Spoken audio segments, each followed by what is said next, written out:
So I'm in Glasgow today, we're in Buchanan Street and I'm here with Ben. How's it going, Ben? Alright, mate? Good, all good. We're going to conduct some interviews with people. Well, we've just discovered this wee model, and it's a model of Glasgow city centre. I don't know if anybody can see that it's on a perfectly flat fucking table. Where is the curvature?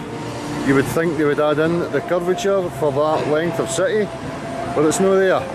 So, we're in Buchanan Street today. There's loads of people here, so we'll see if we can get any of them to have a wee conversation with us. So this, even people have become a commodity for their parts.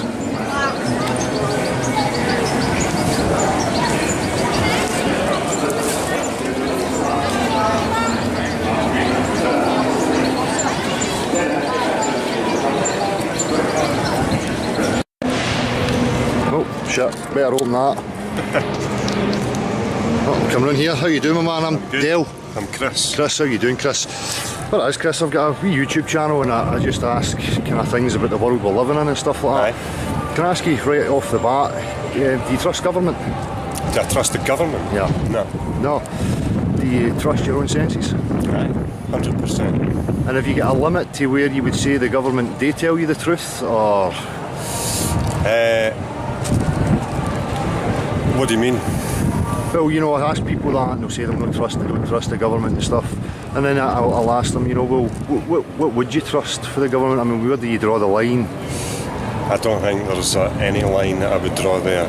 It's a state of affairs these days. Yeah. So, if I says to you then, you know, you were saying you were trusting your own senses, and I was to bring it back to that, you know, if the government are lying about many things. Well, that's apparent, that's obvious every day. Yeah, yeah. So what if I says to you they were lying about where we live? If you're talking about flat earth, I've already done the research on that. Yep. And it's definitely not flat. Right. I know that for sure. I've calculated the distances between cities. I've travelled round flights right around the world. Yep. If it's not round, i.e. a ball, is this what we're talking about? Yep. Flat earth? Yep. Aye. So, if it's not a sphere, it could possibly be, and I'm happy and open to accept the fact that it's a random shape. So formless? Formless piece of rock that doesn't have any particular shape. Yeah. I.e., you know, like a huge asteroid would just be like a rock that isn't a particular shape. I'd be open to that. Can I push you on it then? Aye, of course you can, yeah. So if we're saying we trust our senses, now for me I had to get in and I had to extensively research these things myself. And what I've always been science based. You've always liked to base things on empirical facts. So we come back to our senses, you know, that's the first, you know, port of call. We have to have, you know, trust in them first and foremost. And that things, you know, claims being made, you know, if we're talking about governments, or even just on a one-to-one level between me and you, if you're making claims to me about anything that has to fall under the fact that, you know, natural science, which is observable, measurable, testable, repeatable. So, when I, you know, established that, you know, I figured out that a lot of the stuff they tell us is based in mathematics. The mathematics is a formal science. Do you know what that means? Aye. So it's a language which can be manipulated. You know, in order for it to come into natural science, it always has to match observable reality. So what I established, and you know, I'll just put this to you right away, and you can say what you like. The best and most accurate measuring tool that anybody has is water. There is no man-made instrument, optics, you know, lasers. There's nothing more accurate than liquid water and how it behaves. Mm-hmm. The natural physics of liquid on Earth is to conform to the shape of any container. The surface will always be level. There will be motion on the surface and currents and stuff, but water does not have the ability to support itself as to display shapes upon its surface. So it doesn't matter how slight the slant is, or the slope, or whatever MD wants to claim. It's physically impossible for liquid to behave like that. The water's held here by gravity though. Right, but if we go back to our senses again, if I says to you, I mean, could you think of one practical example of a body of water that displays convexity upon its surface or conforms to the exterior of a shape? Well, I guess it depends on the volume and the size, the sheer size of the body of water. So do you think size then plays a part on the physics changing? At what scale do you think it would have to be before the physics would change as we know them? I'm not sure. I don't know about that. I'd have to look into that to get my own maths on that. I do know that the water's held here it's held against the surface of whether it's a ball or an indiscriminate shaped rock. It's held here by the gravity, by the magnetic field that goes round whatever it is we're on. So would you say that then gravity is a magnetic force? No, gravity is not magnetic force. It's Has gravity ever been proven? No, it hasn't. So it's theoretical. It is. So if we get back to our senses again and real natural science and things being based on empirical facts, what we can observe, measure and test. I mean, I can get any scale right now of a container and I can show you how liquid behaves. If I was to bring you a small ball right up to, you know, as large a ball as you want, do you think that the water's going to behave differently at some unspecified scale? If somebody came to me... I would expect not, aye. I would expect it would be the same at any different size, aye. So for me, right there and then, you know, as I say, as I established that is the most accurate measuring tool we have. We've used it for building and construction for millennia. Right. So that one fundamental fact that can be tested, repeated and observed by every single person alive totally debunks the claim that we live on a spinning ball. Sure. Or any kind of exterior of any shape. For me, if we're scaling things through the scientific method, the Earth must be some sort of container. Sure. And if that's the case, and I've thought about this a lot, so what? If there's an ice wall around the whole... the ice wall, you've heard about this nonsense. I've done my research, mate. Well, if there's you know, a wall at the end of it, or whether there's not and it's just off the edge, whatever, it sort of doesn't really matter, does it? Because then we're still going to hit space. Either way, whether we're coming off a ball or off a flat Earth. So you believe in space? Still, aye, of course I do. I can see it. So you've never been there, have you? No, I haven't, but I can see it with my own eyes. Well, what can you see? Well, I can see that it's not endless what we're on. Well, would it make more sense to you if I says that it was contained, that the sky is part of the container? Because, again, we go back to science. You're talking about a Dyson sphere. Well, I postulate that I'll go back quick to what you said about the ice wall, and obviously I understand that these are straw men that have been put out there by the governments to try and ridicule anybody questioning the idea that the Earth may be a level plane, and they give us these cartoons with ice walls, when the fact of the matter is that there is no full exploration. Like me and you as a common man, we don't know about any of these things. Aye. My stance is, you know, it's an ongoing investigation and we need full exploration in order to establish the full dimensions. Well, we've got some evidence already that's out there that's not being recognised. You know, we have 15th century maps that show Antarctica with no ice on it. Yeah. All right, and that's a fact. Where, you know, the powers that be will tell us that it's been under ice for 2.5 million years, but that's not true, because we have maps that show it as land. So you think they're hiding something? Oh, definitely, absolutely. Yeah. I mean, that's not just what we're standing on. There's lots of different aspects of life that are hidden from us for various different reasons. Exactly. So just come back again, you know, I always want to bring back to a common language, you know, of natural science, things that we can test, observe, measure and repeat, so that way that, you know, we can't lie to each other if we base it on, you know, that foundation. So when we talk about space, you were talking about space earlier, what the official narrative is, obviously you're aware, tells you is that we live, you know, space is a vacuum, and the Earth is a pressurised gaseous system, and that there's a magical force that pulls all that onto the globular rock. Now we go to natural science again. Two opposing pressure systems, like a neutral system, like a vacuum with nothing in it, and a gaseous pressure system. In order for them to be side by side to each other, there has to be a solid barrier between the two of them, or else you have a thing called equilibrium. Do you agree with that? Aye. So again, just going to claims, space is a vacuum, Earth's a positive pressure system, it slowly but surely tapers off into this vacuum of space. Not anywhere on Earth can we recreate or test and observe that. All observations and tests shows that it has to have a solid barrier between them. So when you were saying about, you know, the Earth maybe being encased, I ponder that we are inside a sphere and that we're on a level plane within the centre of the sphere. I mean, it's a postulation I could, or a hypothesis I could go with that is just as much just as valid as exactly. anything else. So, you know, I hear this with people, and you know, they know there's a question, they don't trust the government, but yet they'll still try and back up space and outer space and space travel. And I'll say to them, you know, you've never experienced that yourself. So this is what I'm saying about where's the line on what you trust. I mean, for me, the majority of people are influenced by what they see on the TV, that being videos and images. I mean, I take it that's where you would base your understanding of space and space travel. So, but you believe in space? Well, I do.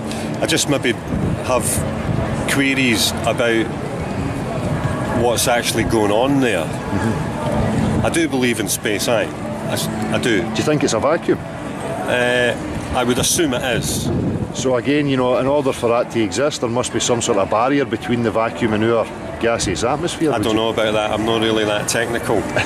I don't know about that. I would have to again look into that really technically, and I haven't. What I do know is that, you know, the pictures that we see online or on the television that NASA give us are definitely manipulated. I know that for a fact. Yeah. And then if you look at the history of NASA, it's talking about Werner von Braun. Yeah. So we're looking at you know, the Nazis. Yeah. And you know, if you get into that hornet's nest, there's all sort of misinformation and disinformation pumped to us. Yeah. What about if, you know, they were trying exploration laterally across the way, and they've got us looking up the way? Because, you know, you touched on the images there, and there is absolutely no actual photographs or video from space.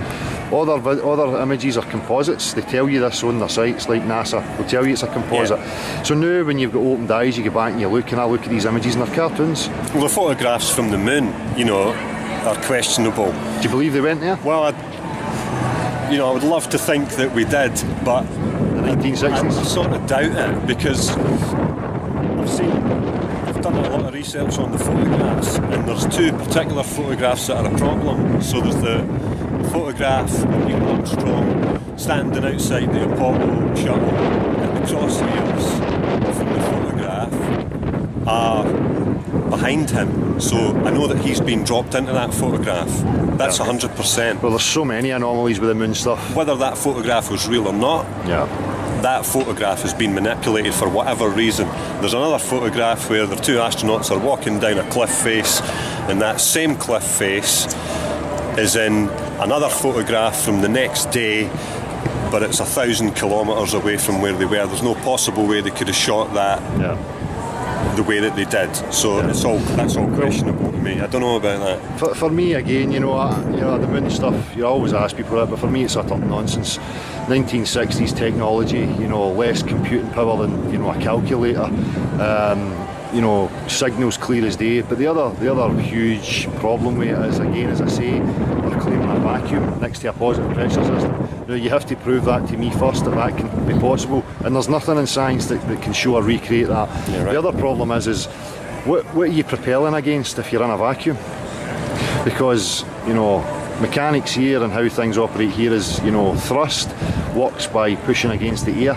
You have to have something to push against in order to have thrust. And if you're in a vacuum, they're claiming there's very little particles there at all, virtually nothing. What are you pushing against? We can do this in the lab. We can fill a box, drain the air out, and see that any type of propulsion won't create any friction. I mean, you know, you got to sort of, you know, if you're looking at that, you got to sort of ask the question why as well. Why would you cover that up? Why would you tell a story to put people off the track? And then you're starting to get into reverse engineering of magnetic propulsion systems being kept secret for such a long time. You know, is that what it is? Is they want us to be on the track of that we're still needing fossil-based fuels because they've already worked out that we can travel with magnetic propulsion? Well, I think scarcity is a huge control mechanism, definitely, and that for me plays into the whole narrative of... Don't forget, everybody still has to pay their bill. Exactly. That's the other thing. You know, they want that money flowing in. They can't do without that money flowing in. For me, again, it's just about controlling people and keeping them still. I mean, anybody who's been inside will tell you when they come out, they go, oh yeah, right, outside it's just a bigger cell. You just got better buy up. Yeah. Yeah. You know. So that's the thing. It's twofold for me. If you tell people they live on a delicate, little rock flying endlessly through the vacuum of space, that puts people in a disempowering psychological state of mind. Where they're easy to control, they're kept in fear. Oh, aye. I'm not denying we're definitely slaves. Yeah. So sure. You just got to not be a slave. Well, For me, part of the mind control aspect is by telling you live on a sphere. Because if you think you live on a sphere and they've told you these stories about, oh, great explorers discovered it all, therefore there's nothing left for you to discover. Just sit still in your little box. Aye. What if there's more beyond here? What if there are actually hiding other continents, or they're hiding a way out of here to access another pond? I mean, these are possibilities for me that seem a lot more feasible than, oh, let's go to outer space and trillions of miles away and, oh, it's so far away. Aye. For me, that's a distraction to what is going on laterally across the way. So, I mean, based on this conversation, do you think you'll have a wee reconsideration and have a look back into it again? Well, I'm on it every day, to be honest. I'll give you the name of my channel. I think I already know, because you're a friend of Anne Pavo, eh? Aye. Aye, right. Do you know her? Aye. I tattoo Anne. Flat earth female. Fuck, so it is, I recognise you now. Aye, it's a small world. That's incredible. Aye, well, so I mean, you're sitting in a position of no sure, don't know. Well, the flat earth thing, I've thought about it a lot, and obviously I can't prove anything. I have flown all around the world, and I've sort of checked those distances in flight, and it seems like the distance between Sao Paulo to South Africa to Sydney would suggest to me that it's not flat. I am happy to explore the possibility that it's not round as well. But the flight distances prove a globe. I mean, you would need measurable curvature for the shape of the Earth, would you know? Are you basing this on, this circular AE map? Aye. Right, so for me that's a straw man. You're assuming the AE map. Yeah. Got some sound. Yeah. When somebody says to me flat Earth, I'm thinking it's sort of a flat plane that's maybe a disc shape. So, yeah. Where do you think that comes from? I don't know. Maybe programming. I don't know. I would say most flat earthers probably are pushing that. Yeah. Well, there is a few, but we if you look at what Patricia Steer says in the US, do you know Patricia Steer? So she's like, right into the flat Earth. She does the same thing. YouTube docos. I don't know what she says really. Again, I can't really make head nor tail of that. Just not sure. Yeah. Not sure. Well, I'm more concerned. I'm not concerned what shape it is. What I'm more concerned with is maybe raising enough challenge the bodies of people that might be involved in covering it up. Yeah. That's more what I'm interested in. That's what I'm interested in as well. That's why I try and bring awareness, because my whole stance is, look, I know that it's not what they're telling me. Don't forget those people. They run the world. They got all the money. Mm-hmm. They're running the governments. They're running the military. So you get to a certain point where you're just going to get two in the chest. Yeah. Do you know? Yep. Well, that's it. But for me, the people have the power if people are in awareness here. Well, if everybody stood up today and discussed what we've just discussed, it could all be fixed by tomorrow. Absolutely. Yep. Lunchtime. Yep. Because it's millions of people. Yeah. But everybody's on their smartphones, everybody's going home with their wee box and watching that wee box and their packet pizza, and they don't want to give that up. No. Well, that's a delusion, and that's what I say. For me, people have been sold delusions and they're quite happy and they're invested in the delusions. For me, it all comes down to the foundation. If we have a false psychological foundation, believing that you're insignificant, flying on a wee ball endlessly through space, that's a psychological state of dog eat dog. Yeah. Fuck you, I'm going to take what I can for myself, because there's no meaning to any of this. And as you say, for me, if we had this conversation and we sorted this out and established exactly what it was, things would change really quickly. Yeah, well, immediately I know that right now we could have free power. Yeah. I know that for a fact. See, you were asking before why, what's the point? I think that really ties in with what you were talking about, the state of people nowadays, when You know, you walk in the street, people don't really care about each other. There's a general state of dementia and all this. And have you read 1984? Yeah. George Orwell. It's just one book out of many. Yeah. But they'll tell you exactly what's the first thing to do if you're a totalitarian regime. If you take over a country, what's the first thing you do? You take control of education. It's the most important thing. And it's been a long time in civilized countries that our education system is run by the government. Yeah.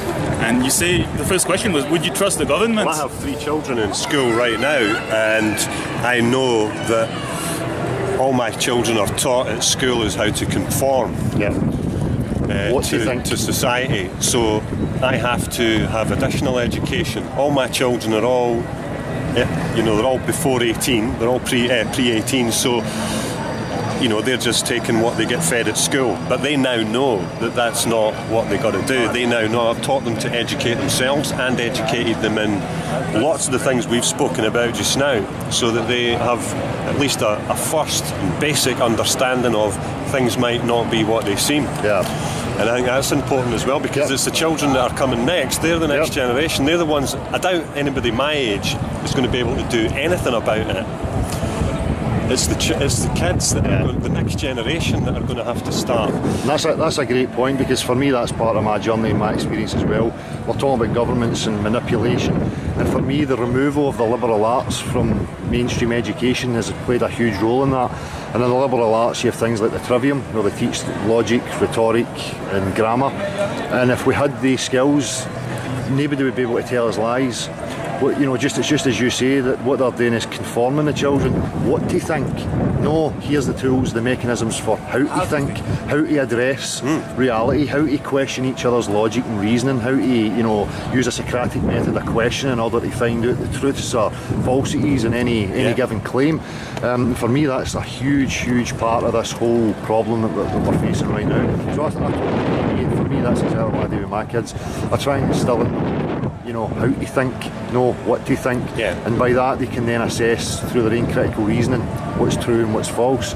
So there's huge aspects of this that it's not just, the Earth's not a globe.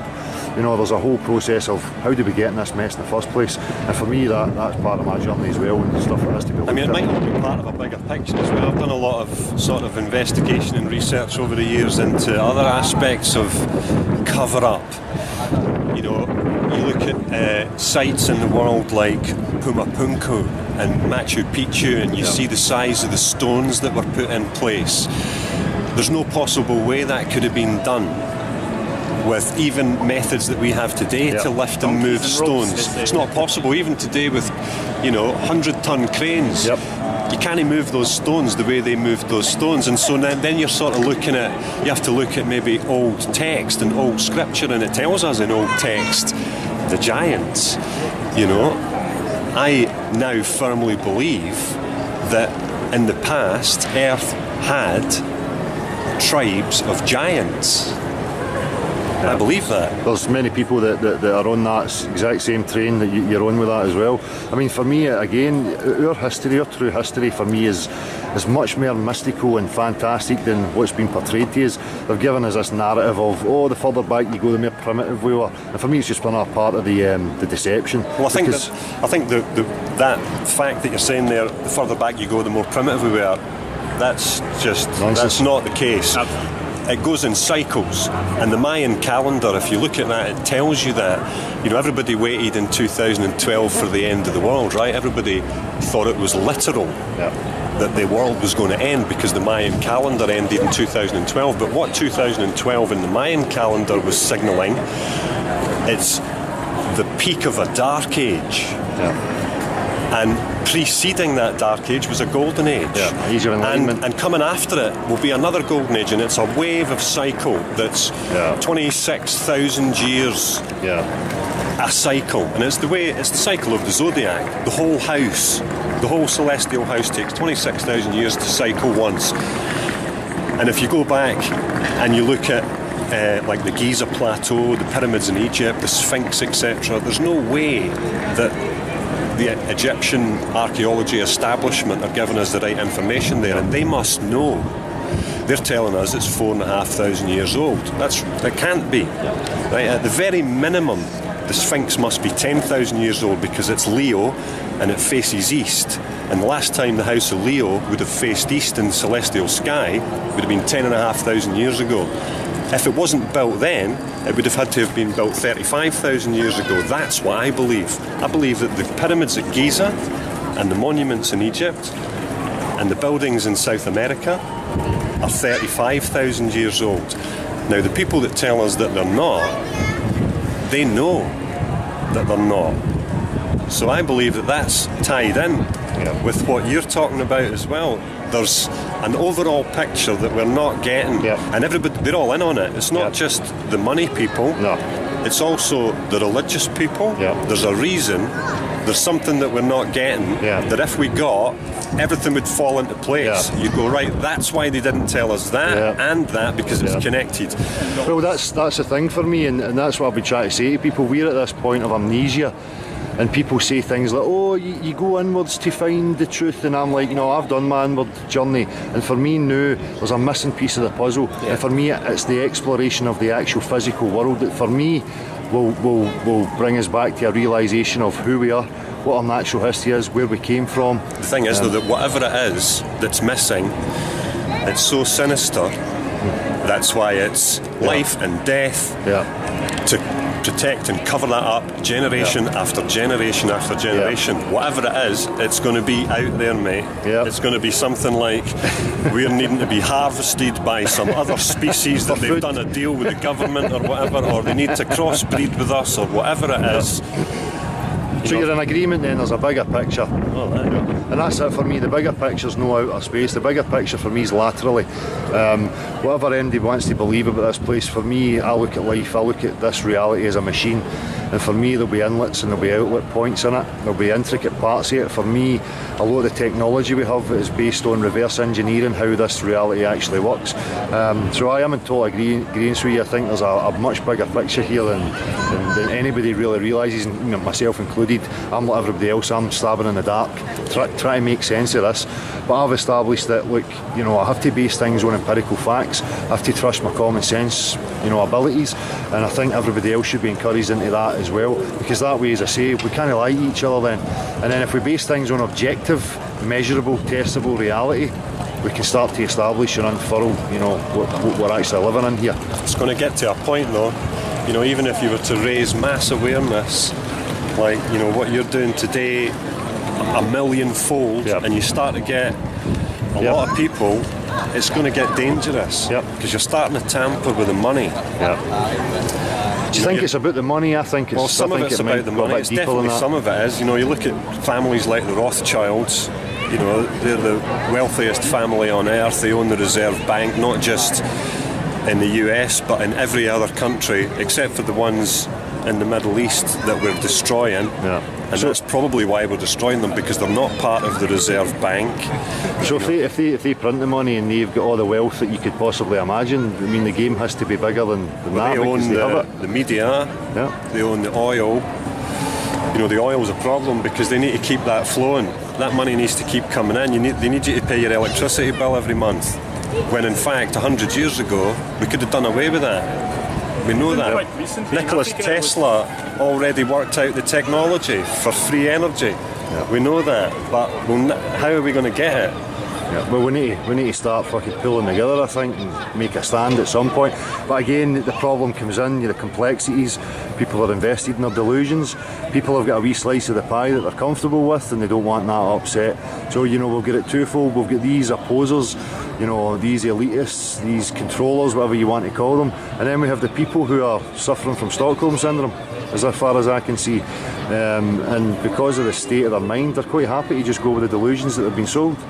So we've got a real struggle, and I'm totally aware of that. But what am I supposed to do? Sit back and? Well, no, not sit back. I mean, you're out doing this, and it's brilliant. It's great, challenging people's perception of the world. It's good.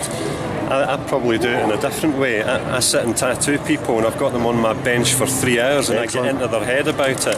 And you'd actually be surprised at how many people are open and aware of much more of these subjects than they used to be. As it's good. Because you're in a kind of intimate relationship when you're tattooing with them, maybe that's why they open up a bit more? You know, they're And you open get a to needle. talk to me. You've got a needle, you could hurt them if you want. Aye, you know, I always start to slip in bits and pieces at the end of the conversation and try and steer them to a lot of the subjects we've just talked about on a daily basis. But, you know, I would love to be able to, well, you know, I'm the kind of person who would challenge it with every fibre in my being to the point where it would get dangerous. Yeah, I'm the same. But I'm not going to stand up on my own, because you need a lot of people. Exactly. Like I say, if you had everybody, it's done by tomorrow lunchtime.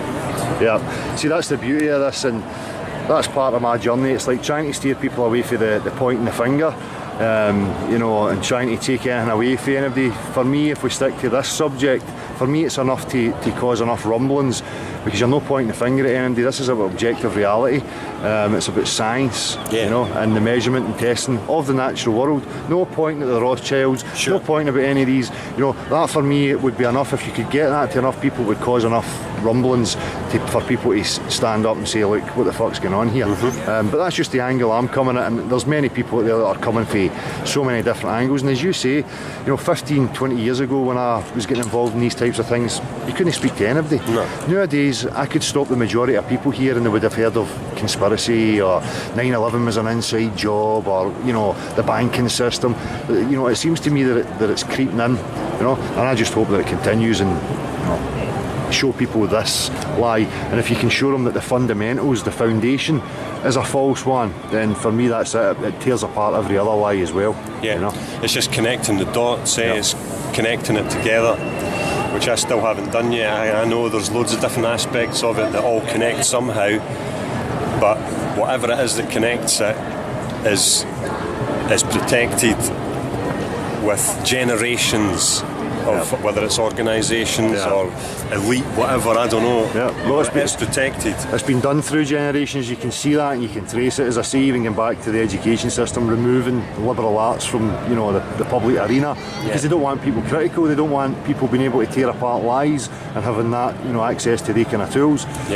So and again, you know, in order to reverse it, hopefully it's going to be quicker than it was for them to implement it.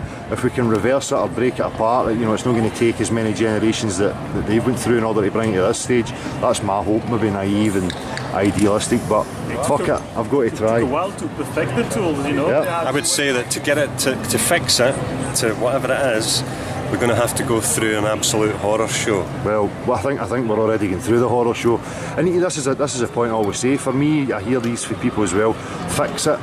You know, and all these things, when it comes right down to it, is based on the assumption that this is where we're meant to be, this is all that exists, this is where humans are supposed to be, this is life, this is what we call Mother Earth.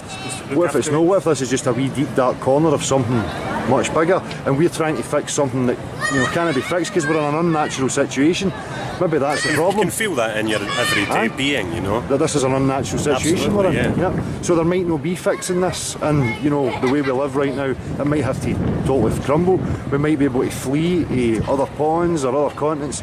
Who knows? You know what I mean? Well, listen, man, it's been an absolute pleasure. And just for the record, Anne Pavo is flat earth female for anybody out there. You know? So, nice one. Cheers, man. Cheers. It's been a pleasure. Thanks.